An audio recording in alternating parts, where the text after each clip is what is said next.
Okay, Diane, thanks so much for being here with us today at ASTA's 58th Vegetable and Flower Seed Conference. How's everything going? It's an amazing conference. This event is always just perfect for us. It's, at the end of a year where we've done a lot of our trials, we get to announce new winners.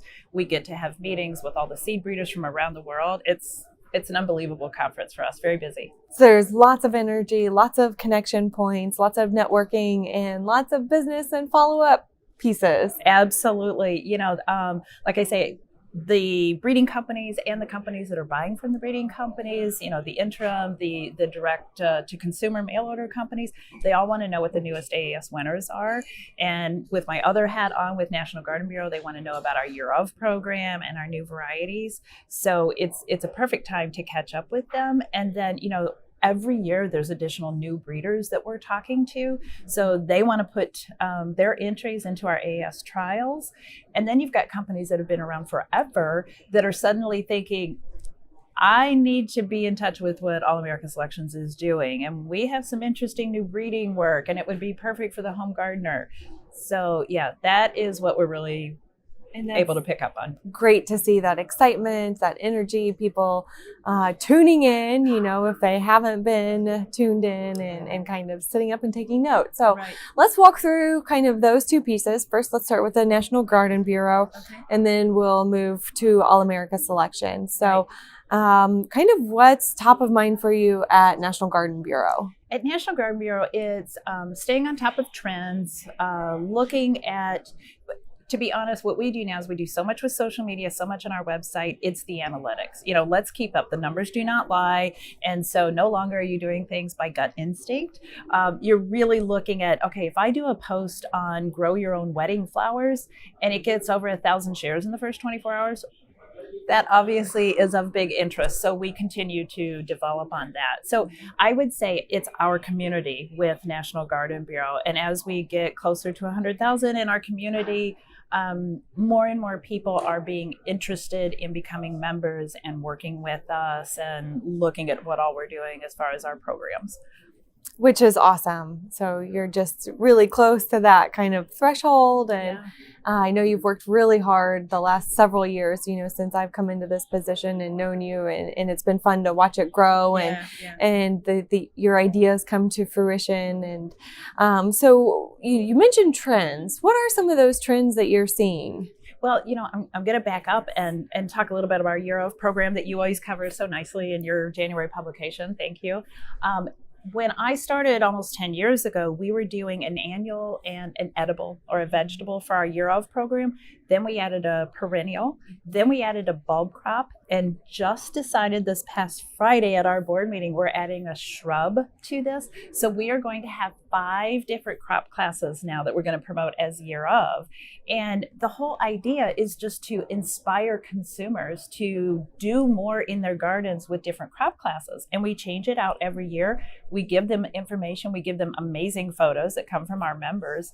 And so 2020 is going to be the year of the hydrangea for our shrub class. Oh, fantastic. That's my favorite. Yeah. I can totally get on board with that. Yeah. Not necessarily a seed crop, but it goes in the garden. So basically with National Garden Bureau now, we're going to market anything for your garden. That's how it works. Fantastic. So you've got that coming up, and that's exciting to be adding another year of. And you've got 5, so I'm going to try to pair up my numbers here. So you've got 5 Year of plans. Right. Are there 5 trends that you're seeing in the industry? Oh, you asked the tough questions. Okay, 5 trends. Containers. That's not really a trend. But it's not going to go away. So that's a definite thing. We're seeing more and more people are wanting plants with a purpose. So, in fact, we're even calling it ornate edibles. So if you're growing vegetables, they want them to be pretty, so that maybe they can put them in their front yard. So that's another trend. Smaller gardens, smaller produce, personal size produce is what I kind of call it. They like the unique, they like the unusual. It's like, okay, well, yeah, I can grow a green bell pepper, but it's a lot more fun to grow something like Mad Hatter pepper that's this little bacatum species, and it's just, an amazing, cute pepper. When we put something like that out on social media, the shares go crazy. Yeah, I think, does the plants with a purpose, does that include like the wreaths and some of the decorative pieces that you're seeing move indoors and using as Yes. art? Yes. Okay, so two things there. Plants with a purpose can also mean something that's good for pollinators. Pollinators always important, and it's not just butterflies. If you leave a sunflower out in the fall, will it feed the birds over the winter, that kind of thing. Plants with a purpose. Also, the fact that you need flowers next to your vegetables in order to pollinate them. Yes. So that's also the plants with a purpose. And then you mentioned something. So indoor houseplants, absolutely a resurgence. I mean, in the 70s, I was one of those children that had my bedroom covered with macrame plants with, foliage inside. Yeah, that is really, really coming back again. It's good to see. Fantastic. So,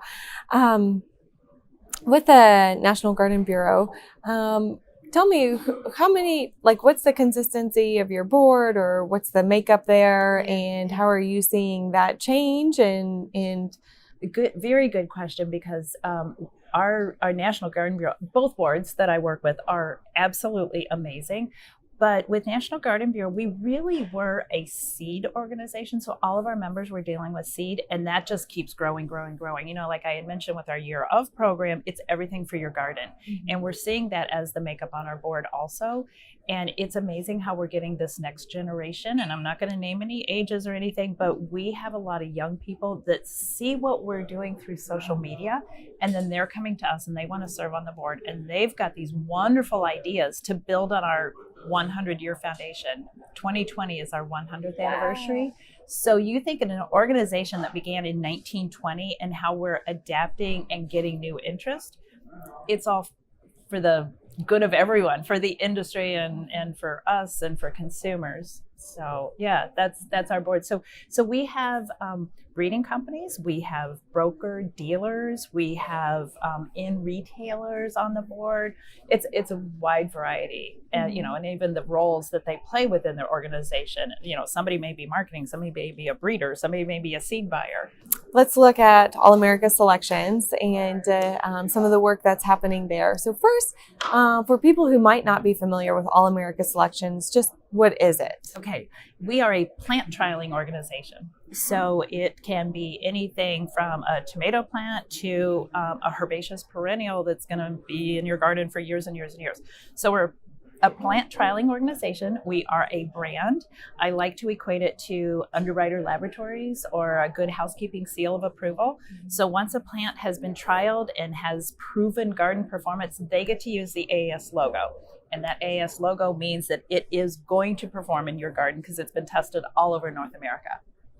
Fantastic. We had Aaron Whaley from AP Whaley yesterday, and he brought the catalog with the AAS logo on it, and was super proud. So and that's just awesome to see.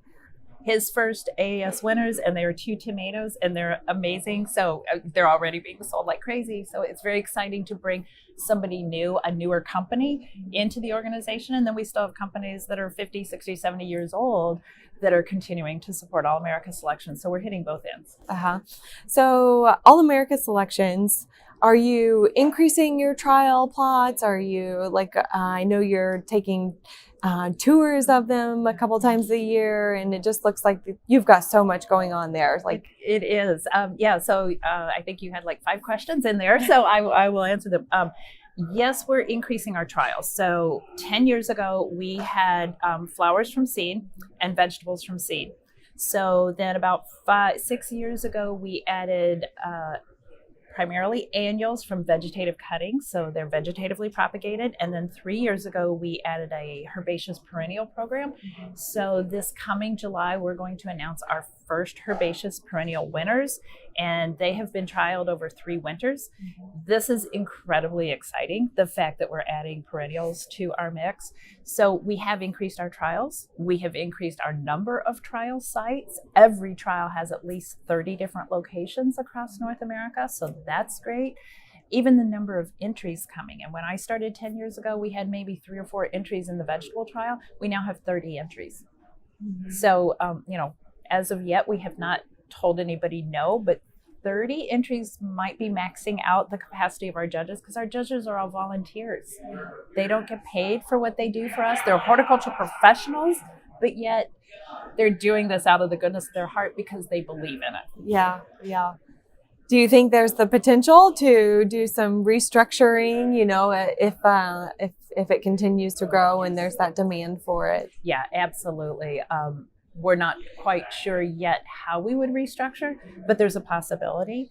One thought is, let's have vegetable trial sites that are only trialing in containers for that patio garden trend that we talked about. There's another possibility that maybe tomatoes and peppers are trialed by one group and then all other vegetables are trialed by a separate group. So we haven't gotten there, and if we need to, we will. Right, right. So one of the things that I'm curious about, and I think you've mentioned it a couple times, is that social media has been really important to your strategy in getting the message out about both pieces. How are you using social media, and what have you learned? Do you have the next week for what all we've learned? We've learned a lot. Actually, 9 years ago, I started doing the social media myself, and both of my boards kept asking, if we expand staff, where are we going to expand it? And I said, it needs to be social media and marketing. So we did that 3 years ago, and we launched our social media, and we were growing fairly steadily. But when we hired somebody full time to do this, it skyrocketed. Mm-hmm. And so what I've learned is you need to have somebody focused on it. Because if they're not, they're going to get distracted and working on other things, so that is key. You have to be engaged. You have to stay up to date on all the trends in social media.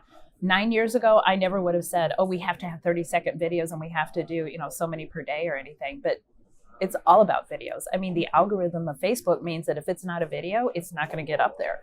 If it's a video, especially if it's posted directly to Facebook instead of to YouTube, it's going to get a lot more visibility. Facebook has a lot of control.